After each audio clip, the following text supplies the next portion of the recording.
एक मिनिट बंद आचारसंहिता 7 तारखेलाच झाली ना नोव्हेंबरची तत्कालीन त्याच्या आधीची काल जे सन्माननीय नगराध्यक्षांनी कणकवलीच्या उड्डाण पुलाखाली सुशोभीकरणाकरिता जी माहिती दिली आहे जे टप्पे सांगितले ह्या अनुषंगाने पहिलं प्रथम आधी मुळात आता जे काम निघालेलं आहे 1 कोटी काय 21 लाख काहीतरी तर हे काम एकूण या कामाला सन्माननीय पालकमंत्री साहेबांनी 1,50,00,000 रुपये मंजूर केलेले आहेत जिल्हा नियोजन मधून सन 2025-26 साठी आणि त्याची प्रशासकीय मान्यता मी तुम्हाला दाखवतो तुमच्याकडे मी ही कॉपी देतो प्रत्येकाला ही कॉपी 3 नोव्हेंबर 2025 आहे आणि हे पैसे सन्माननीय पालकमंत्र्यांनी एवढ्यासाठी मंजूर केले होते ब्रिज खाली की आदरणीय माननीय खासदार राणे साहेबांच्या सूचना होत्या की आप्पासाहेब पटवर्धन जो आपला मुख्य चौक आहे या चौकाचं जे विद्रुपीकरण झालंय तर ह्याचं विद्रुपीकरण नव्हतं सुशोभीकरण झालं पाहिजे आणि विशेषतः त्याचबरोबर कणकवली व्यापारी संघाची सातत्याने मागणी होती की आप्पासाहेब पटवर्धन चौक आणि त्याच्या आजूबाजूच्या ब्रिज खालील परिसरात एक ब्युटिफिकेशन व्हावं आणि त्यातला एक भाग सुद्धा कणकवली व्यापारी संघ सुद्धा आपल्यातर्फे डेव्हलप करायला घेत होता आपल्याला माहीत असेल आणि त्यांची सगळ्यांची मागणी म्हणून सन्माननीय पालकमंत्री नितेश राणे साहेबांनी हा निधी मंजूर केलेला आहे 3 नोव्हेंबरला झाल्यामुळे 6 नोव्हेंबरला माझ्या माहितीप्रमाणे आचारसंहिता लागली आणि आचारसंहितेनंतर हे काम पुढची प्रोसिजर थांबवावी लागली आणि आता हे काम होतंय पण हे काम होतंय कुठे कालच्या नगराध्यक्षांच्या प्रेस कॉन्फरन्स जेव्हा मी वाचली त्यावर मी बघितलं की ते होतंय श्रीधर नाईक पुतळ्यात त्या परिसराच्या ब्रिजखाली तर ते तिथलं नाहीये त्याचं कारण असं की सन्माननीय खासदार नारायण राणे साहेबांच्या सूचनेनंतर हायवे डिपार्टमेंटला सुद्धा सूचना गेल्या होत्या की हायवेचे जे मेन स्पॉट आहेत तिथे सुद्धा ब्युटिफिकेशन झालं पाहिजे आणि म्हणून 11 किंवा 13 आय थिंक माझं जरा जिल्हा नियोजन मधून हायवे डिपार्टमेंटला सुद्धा निधी देण्यात आलेला आहे आणि त्या निधीतून कणकवलीचा जे काम हायवे डिपार्टमेंट मधून जे घेतलंय ते श्रीधर नाईक पुतळा आणि जो परिसर आहे ना तिथलं घेतलेलं आहे आणि हे पैसे जे आहे ही जी रक्कम आहे ही आप्पासाहेब पटवर्धन चौकचा आजूबाजूचा परिसर त्यासाठी घेतलेला आहे आणि कणकवलीच्या व्यापाऱ्यांची ती मागणी होती सातत्याने आणि खासदार राणे साहेबांची मागणी होती आता हे इथलं काम तिथे नेता येईल आणि तिथे ते होणारच आहे म्हणजे आम्हाला तिथे होणारं काम मागे जाणार आणि इथे होणाऱ्या कामाला परत वेगळे पैशाची वाट बघावी लागणार आणि जे मेन शहरातले जे विद्रुपीकरण आहे ते कुठेतरी क्लिअर झालं पाहिजे होतं पण त्यांना तिथे तसं करायचं नाहीये कारण आता तिथे भाजीवाले आहेत किंवा आता नवीन दुकानं होताना बघताय स्नॅक कॉर्नर वगैरे तुम्ही पाहताय आता आमच्या काळात हे आरोप करत होते आमच्या महिना 8.5 लाख रुपये आम्हाला हप्ता होता कदाचित आता त्यांना ते सुशोभीकरण करायचं तिथे त्यांना ठेवायचं हे हप्तेवाले आता ह्यांना सुरू झालं काय असा शंका आहे आणि नवीन परत हप्ते वाढण्यासाठी नवीन दुकानं झाली काय याचं सुद्धा उत्तर कणकवलीकरांना यांनी दिलं पाहिजे आणि दुसरी गोष्ट याचं उत्तर मुख्याधिकारी सुद्धा राणे साहेबांना देतील कारण त्यांच्या सूचना होत्या की तिथे केलं पाहिजे म्हणून असो आणि त्यानंतरचे पुढील सांगतो की पुढील ह्या 5 वर्षात टप्प्याटप्प्याने त्यांनी हे सांगितलंय की बघा साऊंड प्रूफ योगा ध्यानधारणा केंद्र कलाकारांसाठी छोटे नाट्यगृह 2 ठिकाणी सेल्फी पॉइंट कोकण संस्कृतीचे कलादालन म्हणजे म्युझियम नंतर 1200 मीटर पिलर दुतर्फा जॉगिंग ट्रॅक 3 ठिकाणी सुसज्ज प्रसाधनगृह, छोट्यांसाठी खेळाचे मैदान आणि वाचनालय आणि साहित्यिक कट्टा. मुळात सन्माननीय नगराध्यक्षांना ते ज्ञात नसेल किंवा त्यांचा अभ्यास ते करत नसतील किंवा समजत नसेल. हायवे डिपार्टमेंट कडून जेव्हा आमच्या काळात आम्ही ही एनओसी घेतली की सुशोभीकरणासाठी, त्या सुशोभीकरणाच्या एनओसीत त्यांनी वाचावं, स्पष्टपणे त्यात उल्लेख आहे की कुठच्याही प्रकारचं ठोस बांधकाम करण्यात येऊ नये, त्याला हायवेने परवानगी दिलेली नाहीये. आणि म्हणून यांनी ह्या सगळं करण्यास आमचा अतिशय पाठिंबा आहे. मात्र हे होऊ शकत नाही, काही झालं तरी होऊ शकत नाही. यातलं फक्त एक की तो ट्रॅक होऊ शकतो, कारण त्याच्यात असा कायमस्वरूपीचं बांधकाम नाही. आणि जास्तीत जास्त तुम्हाला सांगतो, बॅडमिंटन कोर्ट न बांधकाम करता फ्लोरिंग केलं आणि जर जाळी केली तर ही 2 कामं होऊ शकतात. याच्या व्यतिरिक्त कुठचंही प्रकारचं बांधकाम असलेलं कुठचंही काम होणार नाही. कणकवलीकरांना खोटी आश्वासनं देत चाललेली आहेत.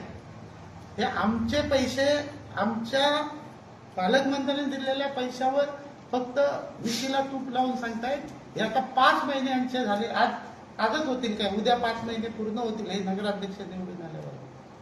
त्यांच्या 5 महिन्याच्या कारकिर्दीत हे किंवा उपनगराध्यक्ष यांची टीम आणि एकही नवा रुपया आणलेला नाही, काहीही केलेलं नाही, फक्त खोटी आश्वासनं देत सुटले. आणि जे कधीही घडणार नाही, जे अस्तित्वात येणार नाही, त्याचे फक्त ह्या 2 ते 3 सभेत ठराव घेण्यात आलेले आहेत, जे प्रत्यक्षात कधी अंमलात येणार नाही. दुसरी गोष्ट,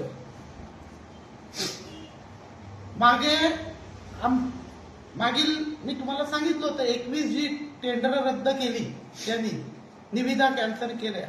पावसाळ्याच्या तोंडावर लोकांचे कितीतरी रस्ते जे करणं गरजेचे होते, म्हणून मागच्या वेळेला आमच्या प्रयत्नातून पालकमंत्री साहेबांनी निधी दिला होता. आज ते मी तेव्हा आमच्या सभागृहात, आम्ही असो, मैघाताई असतील, संजीव असेल किंवा आमचे सदस्य सर्व, यांनी वारंवार सांगितलं होतं की टेंडर कॅन्सल करू नका, पावसाळा जवळ येतोय. पावसाळा जर उद्या कामं झाली नाही तर लोकांना त्याचा नाहक त्रास होणार. पण ह्या नगराध्यक्षांनी आपल्या मगरुरीने आणि बहुमताच्या जोरावर तो ठराव घेतला आणि तो ठराव आम्ही मान्य जिल्हाधिकाऱ्यांकडे त्याच्यावर दाद मागितली.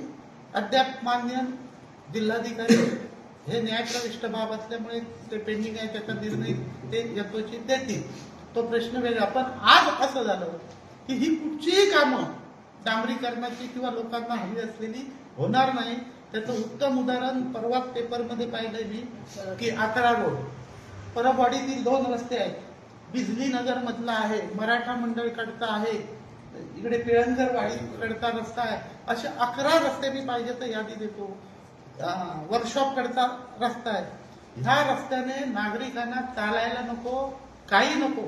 आणि अशी ह्या सगळ्याला जबाबदार नगराध्यक्ष आणि उपनगराध्यक्ष त्यांची टीम आहे. या जनतेपर्यंत हे मेसेज जावा आणि उद्या ह्या पावसात जो त्रास होणार आहे तो कोणामुळे झाला ह्या कणकवलीकरांना समजावा, म्हणून आपल्या मार्फत कणकवलीकरांपर्यंत हा मेसेज पोहोचवण्याचा हा एक प्रयत्न आहे. धन्यवाद. आपण काय विचारायचं विचार मी काय बोलतो. जिल्हाधिकाऱ्यांकडे दाद मागली, ते काय निर्णय झाला? नाही, ते अजून निर्णय नाही झाला आहे, निर्णय पेंडिंग आहे. तुम्ही काय मागणी केली? आम्ही एकच केली होती की ही जी प्रोसिजर आहे ही नियमाने प्रशासनाने केली. त्यात स्पर्धा झाली, 14 स्पर्धक आले होते, त्यात 3 काय 4 काय किती स्पर्धकांना कामं मिळाली जे L1 होते त्यांना. आणि ह्यांनी ते सगळीच्या सगळी कामं सगळ्या एकूण एक रद्द करण्याचा ठराव घेतला. आता प्रॉब्लेम असा झाला ती रद्द करून नवीन प्रोसिजर करणं, हे करणं, ह्याला वेळ जाणार होता. 21 कामं होती, ही पावसाळ्याच्या आधी होणं गरजेचं होतं. म्हणून आम्ही हा ठराव रद्द व्हावा म्हणून जिल्हाधिकाऱ्यांकडे आम्ही सेक्शन 308 खाली आम्ही दाद मागितली. वास्तविक ही दाद मुख्याधिकाऱ्यांनी मागणं गरजेचं होतं. नियमात 308 खाली प्रथम मुख्याधिकाऱ्यांची ती पूर्णपणे प्रशासकीय जबाबदारी आहे, ती त्यांनी पार पाडली नाही. म्हणून आम्हाला एक लोकप्रतिनिधी म्हणून आम्हाला त्यावर दाद म्हणजे मागायची वेळ आली. आणि त्यात जिल्हाधिकाऱ्यांनी अहवाल सुद्धा दिला म्हणजे की ही प्रोसिजर आमची करेक्ट आहे, स्पर्धा झालेली आहे, उद्या भविष्यात रिटेंडर झालं तर त्यात आर्थिक नुकसान होऊ शकतं. म्हणजे ह्यांच्या ठरावाच्या विरोधात त्यांनी जे मत मांडले ते आहे. म्हणजे वास्तविक हे जर त्यांना माहीत होतं तर वास्तविक त्यांची मूळता जबाबदारी होती. कायद्यात तेच आहे की कुठचीही समितीने किंवा कुठच्याही मिटिंगने जर चुकीचा ठराव घेतला तर तो रद्द करण्यासाठी किंवा तहकूब करण्यासाठी 308 सेक्शन खाली माननीय मुख्याधिकाऱ्यांनी 3 दिवसाच्या आत दाद मागणं गरजेचं आहे. पण तसं इथे झालेलं दिसून आलं नाही. मात्र हे रिपोर्ट देतात की ह्यांची प्रोसिजर हे म्हणतात तसं नाही. आपलं म्हणणं दिलं, त्या म्हणण्यात त्यांनी मांडलंय की योग्य स्पर्धा झाली, योग्य निविदा आहे, उद्या नवीन रिटेंडर झालं तर नुकसान होईल. पण ठीक आहे, त्याच्यावर स्वतंत्र आम्ही विचार पुढे हा जिल्हाधिकाऱ्यांचा निर्णय आल्यानंतर पुढे काय करायचं ते ठरवू. याच ठरावाच्या अनुषंगाने पाहिलं तर मुख्याधिकारी आणि नगरपंचायतचे सत्ताधिकारी यांच्यात कुठेतरी ताळमेळ नसल्याची पण बाब समोर येते. त्यामुळे कुठेतरी विकास कामं रखडत आहेत. नाही, मला तो वेगळाच विषय आहे. मी त्याच्या परस्पर वलालकर विरोधी माझं मत आहे की ठेकेदारांना दहशत झाली पाहिजे. तुम्ही भरलेला ठेका मला वाटला तर मी मंजूर करणार. मी सांगेन त्यांनीच ठेका भरला पाहिजे असं नगराध्यक्षांना ठेकेदार किंवा जे मक्तेदार आहेत यांच्यात रुजवायचं आहे. आणि ते रुजवण्यासाठी जी त्यांचे प्रयत्न आहेत त्यालाच एक अप्रत्यक्षरित्या सपोर्ट मुख्याधिकाऱ्यांचा आहे. लक्षात घ्या, नाहीतर मुख्याधिकारी गेले असते ना 308 खाली. ह्या सगळ्या प्रक्रियेमध्ये उद्या आपण ठरवू तो ठेकेदार राहायला पाहिजे ही दहशत निर्माण करण्यासाठी नगराध्यक्षांची ही वळवळ आहे. आणि त्याला एक अप्रत्यक्षरित्या पाठिंबा मुख्याधिकारी देत आहेत. सुशोभीकरणाचं जे काम होतं ते सुशोभीकरणाच्या कामाच्या दरम्यान नारायण राणे साहेबांनी जे सांगितलेलं तुम्ही म्हटलं तर मुख्याधिकारी किंवा प्रशासनाला ही बाब माहिती नव्हती का, आणि त्यानंतर TS झालं असेल किंवा प्रमा झाली असेल तर ह्या बाबी कशा काय झाल्या? लक्षात घ्या, तुम्ही ह्याच्यात मी वाचतो, तुम्हाला परत देतो. ह्या कामाचं नाव काय आहे ते सांगतो. कणकवली नगर कुठे आहे ते? हा, कणकवली नगरपंचायत हद्दीत बगीचा सुशोभीकरण व पायाभूत सुविधा निर्माण करणे, तालुका कणकवली, रक्कम ₹1,50,00,000 9,698 ही रकमेची हे आहे. म्हणजे जिथे जिथे गरज असेल तिथे तिथे करायचे आहे. म्हणून पर्टिक्युलर नाव घातलं गेलं नाही. तर एकच नाव घातलं तर तिथेच खर्च करावा लागेल. लक्षात घ्या. तर असं ते झालेलं नाही. इथे आपल्याला जिथे जिथे गरज आहे कणकवली शहरात तिथेच हा TS इस्टिमेट करून ते काम करून घ्यायचं आहे. आणि दुसरी गोष्ट, व्यापारी संघ प्रचंड आग्रही होता कणकवलीतला की इथे झालं पाहिजे सातत्याने. पण आता मात्र व्यापारी संघ कशाला गप्पा आहे की त्यांना ते माहीत नाही की माहीत असूनही काही जण गप्पा आहे हे मात्र समजून आलेलं नाही. माझ्या माहितीमध्ये काही व्यापारी मित्रांनी, म्हणजे मला लांबून ऐकून आहे, मला प्रत्यक्ष माहित नाही, की चौकशी त्यांच्याकडे केली होती. तर नगराध्यक्षांनी सांगितलं की मागच्या सभेने तो ठराव घेतलाय, मागच्या मंडळी म्हणजे आम्ही, तर मुळातली रक्कमच नोव्हेंबर 25 मध्ये आली आहे आणि तेव्हा प्रशासकीय राजवट होती. लक्षात घ्या, आमची 5 मे 2023 मुदत संपली. नंतरचा पुरा पिरियड हे नगराध्यक्ष विराजमान नवीन बॉडी अस्तित्वात येईपर्यंत प्रशासकीय राजवट होती. त्यामुळे काही जी आपण जे करायचं आणि जे जमत नाही त्याची बिलं आमच्यावर फाडायची हे उद्योग आता नगराध्यक्षांनी बंद करावे. कारण शेवटी खरं ते खरं हे समोर येणार आणि आम्ही प्रत्येक वेळी तुमची जी काय वेगळी बाजू आहे ती सुद्धा जनतेसमोर आणणार, एवढं लक्षात ठेवावं. कागदोपत्री हा बगीचा सुशोभीकरणासाठी निधी असताना ते तिकडे नेऊ शकतात की कसं? नाही ते मी तेच सांगतो. आता आय बॉडी ना त्यांनी कुठे न्यायचा तुझ्या लक्षात आलं का? तुमच्या तो एक ठराव घेतला आणि स्पॉट ठरवून दिले ना, प्रश्न नाही, मी क्लिअर होतो. हे कणकवली शहरात विविध ठिकाणी आता ठिकाणं ठरवायची जबाबदारी बॉडीची आहे ना, आम्ही देतो ना. मग त्यांना काही एक मताची गरज नाही, पण लागली तर आम्ही देतो, मतदान करतो. पण जिथे झालं पाहिजे कणकवलीचं विद्रुपीकरण जिथे जास्त झालंय, कारण कणकवलीत पहिला माणूस येतो तो चौकात येतो. कणकवलीचा तो मूळ चौक, मेन चौक आहे, तिथे जर ब्युटिफिकेशन झालं आणि मग पुढे तुम्ही काय ते जे हे सांगताय ज्ञानधारणा केंद्र हे कधी होणार नाही. तुम्ही पैसे आणाल कदाचित 200 कोटी बिटी आम्ही ऐकतोय, अजून 1 रुपया आलेला नाही, पण ते होणारच नाही ना. हायवेची परवानगीच नाही. हायवेची परवानगी कुठच्याही ठोस बांधकामाला नाही आहे. लक्षात घ्या. तुम्ही एनओसी पाहिजे तर मी तुम्हाला त्याची प्रत आज नाही माझ्याकडे उपलब्ध, ती मी पत्रकारांना पुरवतो. तुम्ही वाचा, तुम्हालाही लक्षात येईल. त्यांनी वाचावी किंवा तुम्हाला समजलं तर त्यांना सांगा. नाही, नगराध्यक्ष संदेश पारकर यांनी असं सांगितलंय की कणकवली शहराचं ब्युटिफिकेशन हे टप्प्याटप्प्याने आपण करणार आहे. एकाच वेळी ही कामं करणं शक्य होणार नाही. त्यासाठी 40 कोटीचा निधी अपेक्षित आहे आणि सुरुवात आपण ह्या कामापासून करतोय. नाही, बरोबर आहे, ह्या कामापासून करतोय. तो निधी पालकमंत्री नितेश राणे साहेबांनी दिला आहे.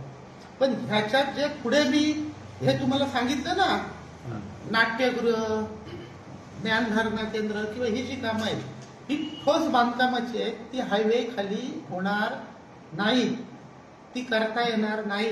हायवेने त्यासाठी परवानगी दिलेली नाही. माझं म्हणणं ते आहे, जी परवानगी दिली आहे त्याबाबतचीच कामं फक्त होऊ शकतात. म्हणून आता जी एस्टिमेटनी आहे ती त्या कामात ते बसू शकतं. ठोस बांधकाम त्यात येत नाही, लक्षात घ्या. ठोस बांधकाम सोडून म्हणून मी सांगितलं त्याच्यात त्यांनी जी 8-9 काय 10 कामं दिली ती 1-2 ट्रॅक बी होऊ शकतात, 1-2 कामं होऊ शकतात, 2-3. त्याच्या पलीकडे कामं होऊच शकत नाही. पैसे होतील हो, पण हायवेची परवानगीच तेवढी आहे. कारण त्याच्यात सुप्रीम कोर्टच्या गाईडलाईन हायवे डिपार्टमेंटला, त्यामुळे हायवेला किती मनात असलं तरी ते देऊ शकत नाही. कणकवली व्यापारी संघाच्या काही पदाधिकाऱ्यांनी पालकमंत्र्यांची त्यावेळी भेट घेतलेली याच विषयासंदर्भात आणि त्यांनी पण स्वतःहून काहीतरी फंड देण्याची तयारी दर्शवलेली. पालकमंत्र्यांच्या वाढदिवसा दिवशी या कामाचं उद्घाटन व्हायचं होतं. त्या संदर्भात त्यांची तुमच्याजवळ काय प्रस्ताव आलेला त्यावेळी? कधी म्हणताय? पालकमंत्र्यांच्या वाढदिवसाच्या निमित्ताने या कामांचा शुभारंभ करायचा असं काहीतरी नियोजन केलं गेलं होतं अच्छा, हा. कणकवली व्यापारी संघामार्फत. मग त्यावेळी तुमच्याजवळ व्यापारी संघाकडून काय त्यावेळी प्रस्ताव आलेला की मुख्याधिकाऱ्यांनी त्यांना एनओसी दिली आणि ते उद्घाटन करणार होते. पण नंतर त्या दिवशी काहीतरी उद्घाटन झालं नाही, नंतर करूया असं काहीतरी झालं निवडणुकीनंतर. त्यानंतर पुढे काय झालं नाही, म्हणजे अजूनही काय हालचाल नाही. म्हणून मी आवाहन केलं व्यापारी आमच्या मित्रांना की ते तिथे करण्यासाठी पैसे दिले होते, तर ते पैसे निधी तिकडे ब्युटिफिकेशन करतायत की ऑलरेडी ते हायवे डिपार्टमेंटने तिथलं घेतलेलं असताना.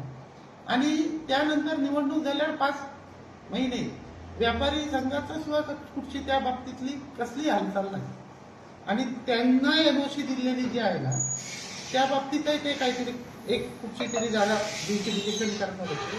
त्यातही पुढे काय झालं मला माहिती.